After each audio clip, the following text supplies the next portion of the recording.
2023년 가자 지구의 하마스가 이스라엘을 기습 공격하면서 시작된 전쟁 이후 이스라엘의 남쪽 가자 지구 인근 유대인 마을에는 하마스가 쏘아대는 로켓으로 연일 날아 들어왔습니다. 물론 시간이 지나면서 하마스의 로켓은 많이 줄어들기는 했지만 문제는 이스라엘의 북쪽 지역이죠.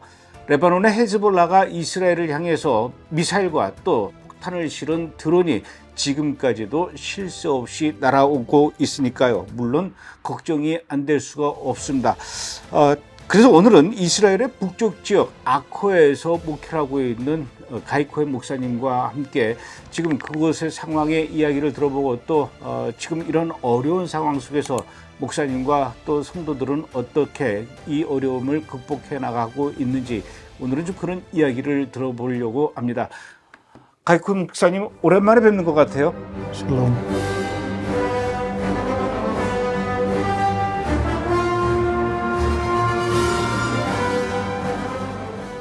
전쟁 나기 이전에는 저희 브래드TV에서 이렇게 회복 순례 팀들과 함께 꼭 이스라엘에 오게 되면은 가이코의 목사님 교회, 아코에 있는 목사님 교회를 방문했었거든요. 특히 목사님께서 이 이스라엘에서도 아코 지역에서 목회를 하고 있는 그 아코 지역의 어떤 그 영적인 의미, 중요성에 대해서 설명을 해주셨거든요. 그거 다시 한 번만 좀 설명해 주실 수 있겠습니까? It's a very wider picture. We know that the troubles for Israel will come from the north. Akko is 12 miles from the Lebanese border, and we are experiencing right now rockets and drones, suicide drones. It's not an easy time, but I can say that the Lord is using us to bring His name and His light to our community. So I could see that's what is going to be in the future, because I could see the enemy always geared up and preparing himself for the war. 그럼 어떻습니까? 아직까지 그 목사님이 계신 지역, 목사님 교회 직접적인 피해는 없습니까? I will start in 2006. In 2006, Israel had a war in Lebanon where we moved Hezbollah toward the other side of the Litani River, and Israel had agreement was that they will not come back to this territory. In the meantime, until now, Hezbollah build their tunnels and build their rocket launch all the years to get prepared to launch it against Israel. So Hezbollah came back to this territory. When October 7 in the south happened, one of the biggest fear was that the people in the north will be also invaded by Hezbollah. So Hezbollah will come and will do what Hamas has done in the south. That's why many people, we have almost 100,000 people that are not in their homes. And so those communities that live around or near the border received a big damage. The Israeli government made a rule that all the settlements, all the communities that lives from the border 4.5 kilometer need to be evacuated. And so this is right now where Hezbollah is directing his rockets in the northern area. So if you look all over the border in the northern area, you can see that from Rosh Hanigra, Ras al Nakura, all over the border up to the higher Galilee and toward the Kiryat Shmona and Metula, we see that they are launching rocket. Kiryat Shmona last Friday received a big hit. Actually, one of the congregation, Messianic congregation, received a direct hit to their building. And I talked with the pastor Iluz, and it was a miracle that they were not there. It was Friday at 2 o'clock. So we see a lot of damages for houses, building, and right now 100,000 people are not staying there. There are those communities that are over 4.5 kilometers. Hezbollah does not care if you're 4.5 but he's shooting. And I can say in our area, just across of my eyes, I saw the Iron Dome intercepting Hezbollah rockets and suicide drones. in the neighbors near my home, just attached to our home. It was a drone from Hezbollah that landed in the yard, and they took a picture all over the area so they can see sites and history. If you come to the north, or when you come to the north right now, there is no GPS. No GPS. And the reason that there is no GPS is because most of the Hezbollah rockets are built on the GPS system.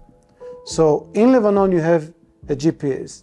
So the rockets comes in Lebanon, but when they comes to the Israeli border, they are falling. Why? Because there is no GPS, and they cannot hit the place that they wanted to hit in the beginning.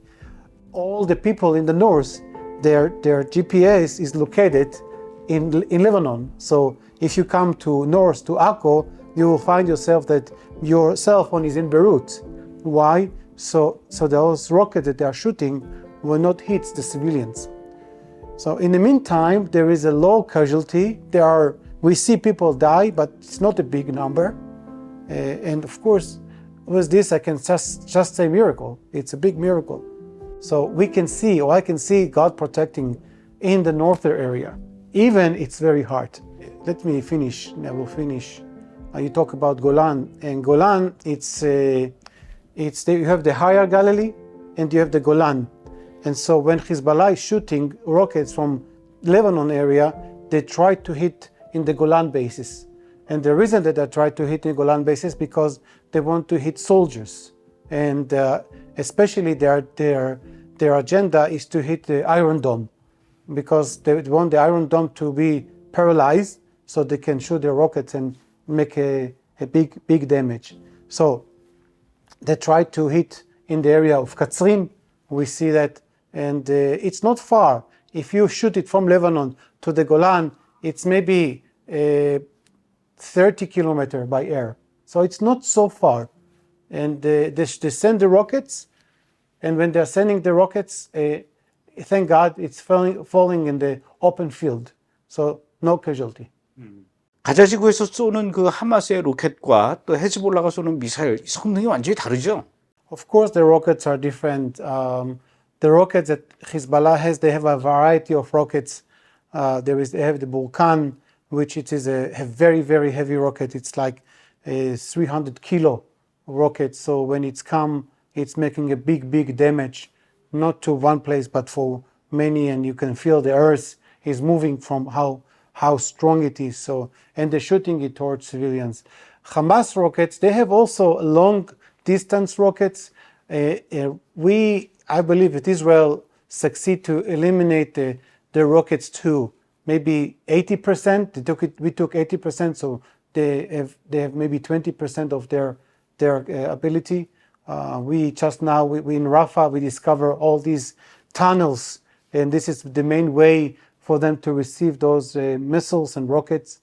그럼 만약에 그렇게 예배 시간을 옮기지 않고 예배를 드리는 도중에 미사일이 떨어졌으면 큰 피해를 입을 수도 있었겠네요. Well, the whole city of Kiryat Shmona is evacuated. This ministry, this congregation in Kiryat Shmona of Iluz, Pastor Iluz, they are doing a program that providing food for soldiers. They have a kitchen and they have a warehouse. They actually work with Joel Rosenberg as well, and they're doing a lot of humanitarian aid and providing. With their building, they have a place for the congregation to gather. The mountain of Lebanon is something like 700 square meters, it's 700 meter high, and Kiryat Shmona is 200 meter. So what they're doing when they're shooting the rockets toward the air, it will fall down. And obviously it fell down in the city. Thank God that was not, at that time was Friday at noon, no one was in the industrial area. When I talked to Pastor Iluz, he was in Elat, and immediately he saw the alert on his phone that there are siren in Kiryat Shmona, and he went into to look at his camera for the congregation, and he saw that he could not see anything, and immediately they called him and they told him that it was a damage. The rocket actually fell near to his congregation building. And it's make a damage as well to the congregation. So no life, no one has been killed. Praise the Lord from this attack. 전쟁터에 내보내는 가족들 또 교회 형제들 이렇게 보낼 때 마음이 목사님은 특히 더 많이 마음이 아프실 것 같은데 어떻습니까? 그분들 떠나 보낼 때 어떤 마음이 드시는지요? 그리고 또 혹시 그분들 중에 이렇게 뭐 다치거나 아니면은 뭐 전사하거나 그런 분은 없죠? October 7 in the morning, we were, as a congregation, we were in the Jordan River. We were baptizing new believers to Yeshua. And when we were received this news, I said, close the cell phone and let's be with the Lord. And we have done the baptism. And that time, when I look at the crowd and I could see many members of our congregation, and we were enjoying and praising the Lord, I had with me a father and a son that was dressing with me, baptizing in a white color, and it was a very protective moment when later on we went and prayed for the situation in Gaza. In the same day, in the evening, the same father and the same son were taking a picture of the IDF. So the father and the son went to the army, and in the morning they were dressing white, dedicated to Yeshua, ministry to Yeshua, and in the evening they were dressing as an IDF soldier. In that day of October 7, Israeli raised up 380,000 people to the IDF. Every Jewish and Israeli male and majority of the female were served in the IDF. I personally as well, but I'm too old, so they did not call me. But we have many men in our congregations that are serving as officers, and they are serving as fighters, and they are serving in tanks, and they are serving in artillery units. Both of my children, one of them is a tank commander, and the other one is in Lebanon. He was in the Lebanon area. My youngest one is a mandatory service, so he is on his duty, and he was in Gaza. And my oldest one is a reserve, and so they called him. He was called to serve and minister in the war area, especially in the north area. So one of the biggest challenges as a pastor that I've had is it was the family that stays in the back, the mothers with children that stays in the back, and how challenged it is for them to be alone. And so the elderly women from the congregation provide for them food and meal, and it was more time of family to hold those mothers and their children while their husbands are on the battles. We have also young women that serve in the IDF. As a pastor, it's not easy. It's a lot of on your knee before God. But on the other side, thanks to you, thanks to BrightTV for your support, and many supporters around the world that give us funds and finances to purchase equipment, to provide protection for the soldiers, bullet vest. You know, when you call up to 380,000 people in one day, it's create a lot of lack, and the Lord used us to come in and help in the army, south and north, with food, with clothes, and many other tactical equipment for the soldiers, and to be His light in this time.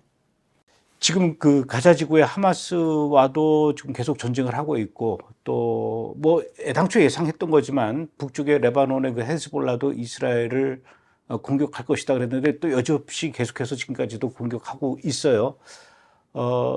이 전쟁 앞으로 어떻게 될 것 같습니까? Well, the war with Hamas is not over, and even it will be over, it's not over until the whole hostages will return, and we will hunt all the head of the Hamas, all the head. We will kill them all, and that's the policy. And doesn't matter where they are sitting. If they're sitting in any other country around the world, we will find them, and we will catch them. So the next things with the Hamas is the ideology that we need to work in Gaza to change the ideology that were those kids that study in the hands of Hamas to kill and hit and destroy Israel. Now we need to work on the changing the mindset and helping them to understand that we, Israel, we don't want to kill them. We want them to have life, and that we are for life. Unfortunately, they are motivated by a regime Islamic, and when the extreme Islam is rising up, it's bringing with him a lot of chaos, and it's bringing with him a lot of killing. That's such what we have seen in October 7. So it was, I cannot call it Holocaust, but it was a mini Holocaust. And the difference between the Holocaust to this day of October 7, in the Holocaust we did not have an army. We could not protect ourselves.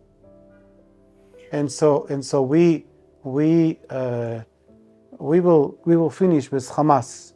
With Hamas, we will finish with them. As for Hezbollah in the north, the Hezbollah in the north, it's from 2006 till today, they weaponized all the area of South Lebanon. You know, they try even to come into Christians' villages to equip them with weapons, and those Christians' villages says no, because Israel is going to wipe Lebanon. You see, Israel is not looking at Hezbollah anymore. Israel says, Lebanon, this is your territory. If Lebanon is not protecting its territory, we will attack Lebanon. So we will attack Beirut, we will attack all Tyre, Latika, and we will attack those areas, and until Lebanon will say enough, Hezbollah. And they will be the one who will move the Hezbollah outside. In the meantime, we are going to experience at least 3,000 rockets a day in the north area. Now we are experiencing maybe 50 a day, but I believe next month it will be, I believe, very soon.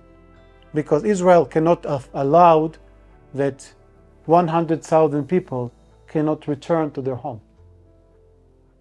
And they cannot live in a place that what will be next month or what will be next year with the children to go to school or not. So Israel needs to solve this equation soon. And I believe it's very, very soon. 그러면은 이란은 아직까지 이 전쟁에 깊게 직접적으로 관여할 그런 의사는 없어 보이는데 이란은 어떻게 될까요? Well, Iran already belongs to the place where it will go to the Third World War. And so Israel will not agree for Iran to have a nuclear bomb. So and Iran is going toward this direction. So if Israel will not agree, probably Israel will do something. What they will do, we don't know. But I can say that Iran was the first time that they shot rockets, 300 rockets, ballistic bombs toward Israel. No, 400. And none of them were hit. Israel did not react back, because the United States is the one that holding us back.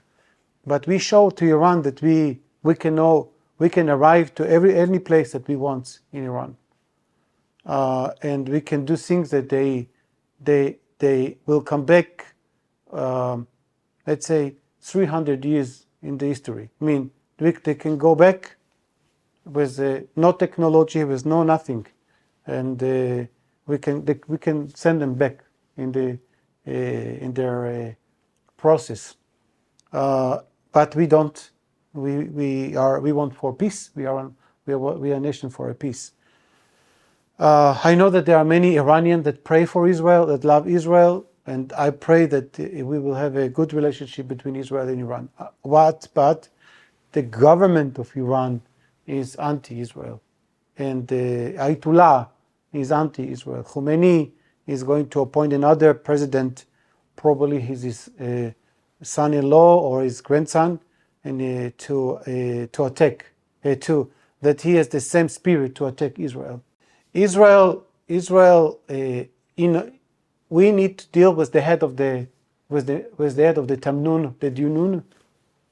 You know, Hezbollah, Hamas, Houthi, they are the proxies of Iran. So Israel already made some things that put back Iran to their place. I was very happy 2 weeks ago when the president and his foreign affairs minister have been killed in this airplane, and I could see that was the hand of God on this. And let's see if when you touch the apple of God's eyes, He will take care of them.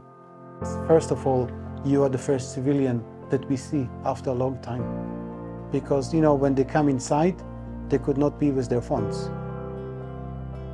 They could not be inside of Gaza with their phones. They went out, but still they could not use their phones.